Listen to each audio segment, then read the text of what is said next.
Bienvenidos a Cruce Palabras por Telesur. Soy Luis Hernández Navarro y está hoy con nosotros en el estudio nuestro gran amigo, el doctor Gilberto López y Rivas. Él es doctor en antropología por la Universidad de Utah, es investigador en el Instituto Nacional de Antropología e Historia, especialista en la cuestión étnica nacional, autor de 10, 15 libros por lo menos, que acaba de publicar su autobiografía. Nadie puede ser amigo de todos, testimonios de un revolucionario. Un libro del que vamos a hablar ahora precisamente. Gilberto, muchas gracias por estar con nosotros en este cruce de palabras. Al contrario, Luis, es un gusto estar contigo. Eres mi hermano y mi amigo. Camaradas, al fin y al cabo. Gilberto, ¿por qué ese título en el libro? Nadie puede ser amigo de todos. Eso es cierto, pero... Bueno, es una paradoja porque esa frase es una de las dos frases que yo tuve cuando tenía que cifrar y descifrar. Y entonces ponerle al libro una frase que era pues un secreto, ¿no?, durante décadas y décadas, es eso, una paradoja, ¿no? Muy singular. La otra frase que tenía para hacer pues la traducción, digamos así, de números a letras, era una manzana al día mantiene lejos al médico. Entonces, a mí me pareció oportuno ponerle, ¿no? Nadie puede ser amigo de todos, para romper también con ese tabú de la secrecía que ya no tenía sentido seguir guardando después de 50, 60 años de que las cosas ocurrieron. ¿Una secrecía sobre qué?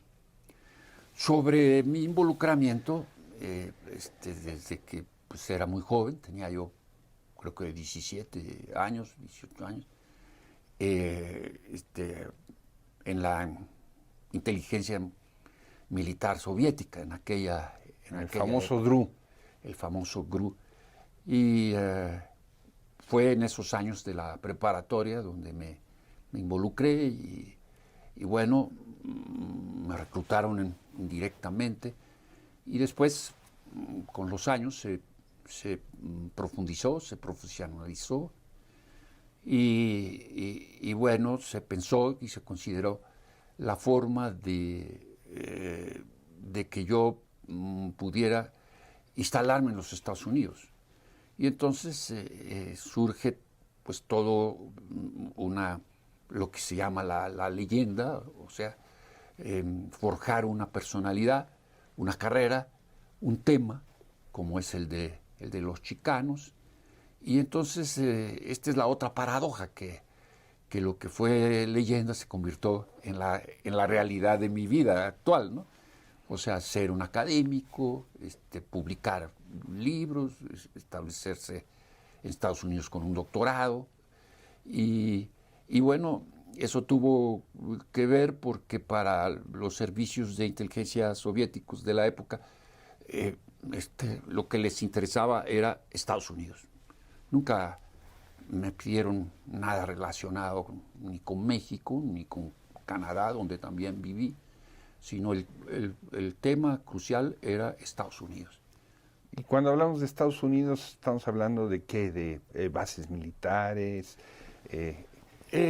Pues los servicios de inteligencia soviéticos tenían la idea de establecer pues, lo que se llaman topos, ¿no?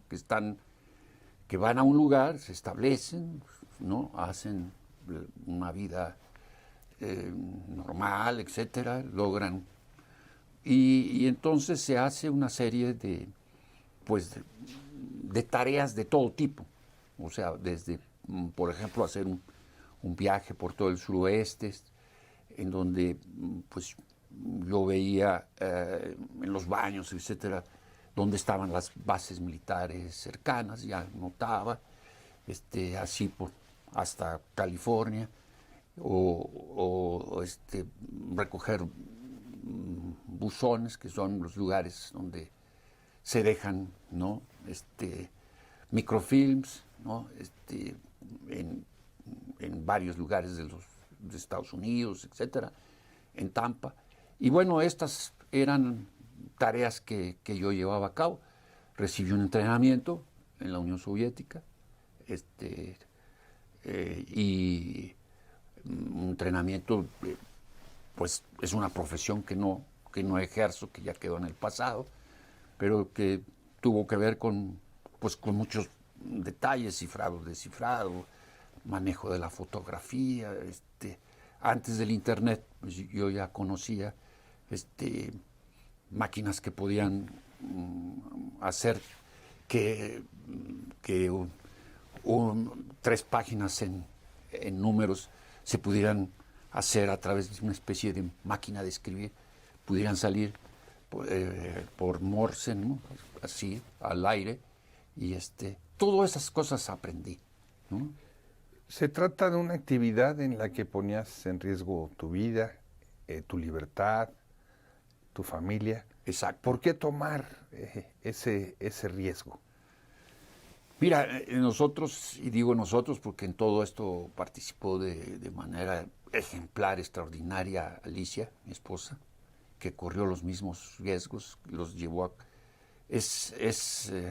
yo digo que es la heroína de ese libro, de ese relato, porque realmente fue de un temple, de una valentía durante todo el tiempo que duró, durante la detención, porque nos detuvieron, el FBI nos detuvo, etc. Y bueno, todo ello fue porque estábamos, y estamos, nunca hemos dejado de estarlo, profundamente convencidos de los ideales del socialismo. Nosotros siempre hemos sido marxistas, comunistas, y eso tal vez ahora resulte un poco como de modé, ¿no? Pero pues fueron nuestros ideales de juventud que permanecieron frescos, intactos a lo largo de toda nuestra vida, y de ahí nuestro involucramiento en todas las causas posibles y deseables para cambiar este mundo. ¿No hacías eso por dinero? Para nada, y esto es precisamente por lo cual escribí el libro, porque se escribe un libro en el año 2000, cuando tú estabas como diputado. Como diputado. Y defendías la causa del zapatismo ya y en de los pueblos indígenas. Y entonces ahí Weiss, ¿no?, escribe un libro que se llama Cassidy's Run, que tiene que ver con nuestra historia. De hecho, en ese libro hay 2 capítulos dedicados a nosotros. Uno es un capítulo que se llama Los Palmettos, que era el código con el cual estábamos nosotros identificados por el FBI, y el otro se llama The Professor, porque yo era profesor de la Universidad de Minnesota cuando el FBI nos detiene. Entonces, ahí pues se da una idea totalmente tergiversada, porque es la versión del FBI de toda esta historia. Es una historia muy compleja donde Joe Cassidy era un sargento de los Estados Unidos que actúa como doble agente, es decir, sirve al FBI, pero los soviéticos lo reclutan pensando en que realmente están reclutando a un solo agente, pero es un doble, y eso se cruza con nuestra historia, porque fue muy temprano en Estados Unidos, cuando ya estábamos por allá, que yo recojo un correo en Tampa, Florida, y resulta que eso eran microfilms de Cassidy. Y entonces ahí fuimos ubicados por el FBI, que nos da un seguimiento que se relata en ese libro, Cassidy's Run, de años. Entonces, nosotros fuimos estrechamente vigilados por los servicios estadounidenses a tal grado, y ahí también se menciona en el libro, que dos agentes del FBI que nos daban seguimiento para un viaje que hacíamos por la vía terrestre hacia Canadá, viajaban en una avioneta, viene una tormenta de verano y se estrellan y mueren, estaban involucrados, estaban siguiéndonos a nosotros. A mí me estremeció cuando leí ese libro, que estábamos involucrados involuntariamente, ¿no? Porque no había por qué estar haciéndole, ahora sí que a Hollywood siguiéndonos, ¿no? Cuando había tantas formas de seguirnos por las vías terrestres. En ese libro se nos sitúa como casi como un par de mercenarios, ¿no? Cuando eso es verdaderamente ignominioso. Y ese libro lo escribí desde hace muchos años, tú lo sabes muy bien, pero siempre estuvo detenido porque Alicia no estaba de acuerdo en que saliera publicado. Creo que sigue no estando de acuerdo, pero lo quise hacer porque cumplió los 80 años y bueno, habiendo pasado tantas cosas, me parecía importante dejar testimonio de lo que realmente éramos, aunque ya nadie se acuerde de Cassidy Rum, pero también dejar testimonio ante nuestros hijos, ante nuestros amigos, de lo que fuimos, porque han salido retazos de nuestra vida. En ese año 2000 incluso se me quiso hacer un juicio político, se me quiso quitar la condición de diputado, en fin, y han salido retazos de nuestra vida, pero nunca nuestra perspectiva, ¿no? A excepción, obviamente, de la jornada, y por eso estoy muy agradecido a Carmen Lira, porque fue en esos años en que salió, que nos mandó una de las mejores periodistas de la jornada, que nos hicieron una entrevista que salió en la página 3, nada menos, de la jornada, lo cual estoy muy, muy, muy agradecido. ¿Cómo fue tu detención y la detención de Alicia? Durante muchos años operó un supuesto amigo nuestro, un chicano, que puso a su hijo en la misma escuela que nosotros, y que fingió ser nuestro amigo, y que nos dio seguimiento de Austin a Utah, en fin.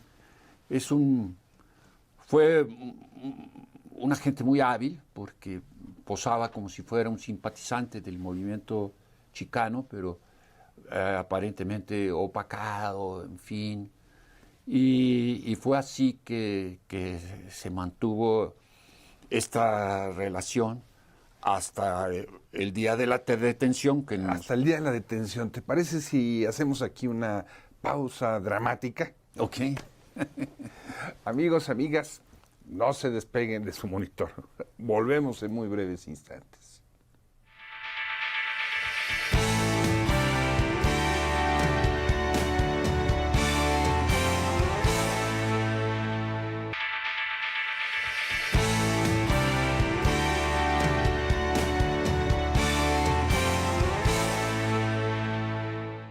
Estamos ya de vuelta en este cruce de palabras, conversando con el amigo de Telesur, el doctor Gilberto López y Rivas, sobre su último libro, su autobiografía, Nadie puede ser amigo de todos, testimonio de un revolucionario. Te interrumpí, Gilberto, justo en el momento de tu detención. Bueno, este supuesto amigo nuestro nos cita, estábamos en Minnesota, yo era profesor de la Universidad de Minnesota. Muy probablemente le di clases a agentes del FBI que asistían a mis clases. Nos cita en ese hotel y yo voy con uno de los hijos y Alicia se queda en casa con otro de los niños. Y entonces cuando llego al hotel encuentro a un Aurelio Flores, así se llamaba el agente, no, tal vez no era su nombre, totalmente cambiado, con un traje, con corbata, etcétera, que luego vi que era casi como el uniforme de los agentes del FBI, y entramos a una especie de suite y detrás de él venían unos individuos que dijeron ser agentes del FBI, y entonces ahí se da la detención. Yo quedo chocado, muy impresionado, ¿no? De lo que estaba ocurriendo, y había una mesa con todas las pruebas, ¿no?, que habían recabado. Estaba una mesa llena de documentos y cuestiones, ¿no? Pues imagínate un seguimiento de años. Y entonces, pues empiezan a hostigarme. No me violentaron físicamente, ni siquiera me registraron. Obviamente sabían que yo no iba armado, pero y entonces en un momento dado yo pido, paralelamente a Alicia van a la casa y la detienen unas agentes del FBI, y muestra un aplomo que incluso merece el regaño de una de las agentes puertorriqueñas, porque a Risa en un momento dado esboza una sonrisa y eso les molesta profundamente.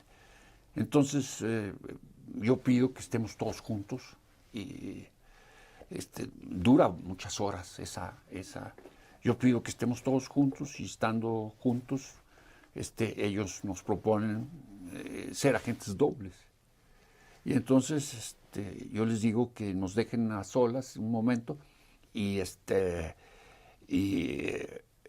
ellos nos hacen prometer que no cometeríamos suicidio, ni mucho menos, ¿no? La palabra de honor. Todo eso a veces suena como... Total que supuestamente se van, aunque estábamos seguros que nos estaban observando por algún tipo de vigilancia que habían preparado. Y nosotros pues nos despedimos de nuestros hijos, y fue un momento muy, muy terrible, ¿no? Y bueno, de repente ya llegan y pues, para decirlo en buen castellano, los mandamos al carajo. Y entonces ahí de repente actúan muy, muy molestos y nos acusan de traidores, lo cual era, pues nosotros no teníamos ningún tipo de alianza con Estados Unidos, todo lo contrario. Y nos dicen que nos vayamos, porque lo cual para nosotros es un verdadero choque. Y entonces pensamos pues lo peor. Incluso yo prendo el coche pensando que nos van, antes de que entren la familia, y nos vamos a refugiar en casa de vivíamos en un complejo universitario, y ya habíamos ubicado a una familia muy, muy especial, ¿no? No digo sus nombres, y entonces nos refugiamos ahí, y es un matrimonio. Me dice de qué se les acusa, de espionaje en favor de la Unión Soviética, y él hace así,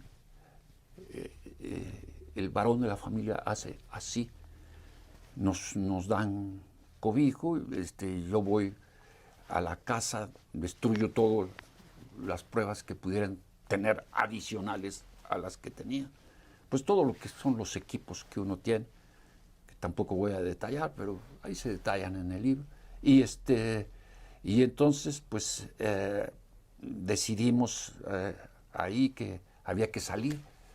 Le digo a mi director del Departamento de Estudios Chicanos de la universidad, que si quería ser nuestro abogado, porque él era abogado, Manuel Guerrero, un excelente tipo.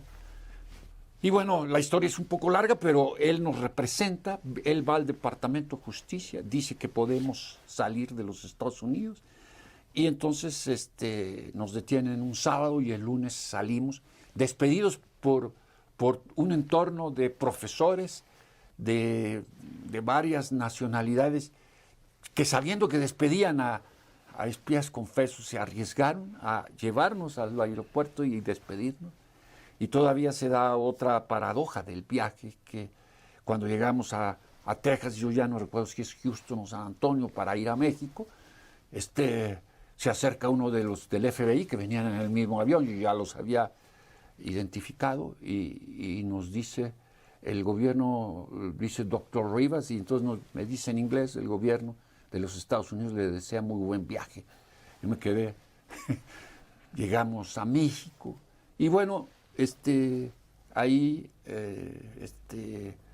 pues, en un estado de shock completo, sin un quinto, sin ningún, nada, o sea, todo, y bueno, ahí es cuando las familias mexicanas prueban ser familias, y nos acogieron la familia de Alicia, una familia que es mía, mi familia. Y bueno, hicimos un intento de ir a Cuba, que fracasó. ¿No?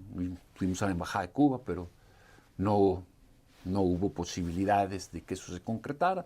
Salimos y entonces empezamos ya a vivir nuestra vida, ¿no? Y digo ahí en el libro, pero ya con una sola vida. Los soviéticos no intervinieron. No. Yo a través, pues, de los cubanos avisé de lo que había ocurrido. Y yo esperaba que dieran a los camaradas soviéticos lo que estaba pasando, que creo que lo hicieron. Y bueno, ahí comienza ya otra etapa de la vida que tiene que ver, que se relata en el libro, que es Centroamérica, que es el partido, que es el gobierno donde termino, ¿no? Y de vuelta a la sociedad civil, y yo termino precisamente el libro en esos años, en el año 2000. Pero comienzas también tu libro hablando de tu compromiso revolucionario en México. Así es. Fueron unos años también que tú conoces, porque estuvo involucrado Félix Cerdán, que fue mi antiguo campesino jaramillista, maestro también. Yo estuve allí, estuve con él fue mi maestro del clandestinaje. Incluso salimos con vida, le dije, ¿no? Rogelio, porque así se llamaba en la clandestinidad, tú nos salvaste la vida en Tlatelolco, porque cuando veníamos en el pecero, venían 3 soldados que luego probaron ser del batallón Olimpia, vimos las botas y dijimos, estos son soldados, y entonces pusimos a la ENA en el único lugar que se podía salir de la plaza, que era la zona precisamente abajo de la tribuna del Chihuahua. Y entonces Rogelio, o sea, Félix Cerdán, nos enseñó todo eso. Bueno, me enseñó todo eso, ¿no? De no dormirse en los camiones, de ponerse de espalda a las paredes así, de tener siempre preciso dónde salir, cuándo salir, y un terrible hábito que tengo hasta la fecha. Mira, llegué a esta cita 1 minuto faltando, la puntualidad. Todo esto como parte de un proyecto político-militar en el que también participaba el profesor Otón Salazar. Así es. El abogado laboral Juan Ortega Arenas y los jaramillistas. Ahí conocí a ambos, ¿no? A Otón también como clandestino, aunque cantó el corrido del agrarista en un momento dado en que lo conocí. Y conocí a varios normalistas ¿no? Fue un momento también previo a este reclutamiento de la inteligencia militar rusa, pero que también viví muy intensamente. ¿Dónde conseguir tu libro, Gilberto? Directamente en la editorial Plaza y Valdés. Ellos pues lo mandan a la República, no, incluso si son más de 2, con gastos de envío pagados por la editorial, en fin. Directamente en la editorial, Plaza y Valdés. Pues muchas gracias por tu valor, por tu compromiso, por tu generosidad para compartir esta historia tan complicada, tan difícil, pero también tan importante conocer con nosotros. Gracias a ti, Luis. Gracias a ti. Amigos, amigas, muchas gracias por su amable compañía el día de hoy. Ya saben, lo esperamos la próxima semana aquí en Cruce Palabras por Telesur.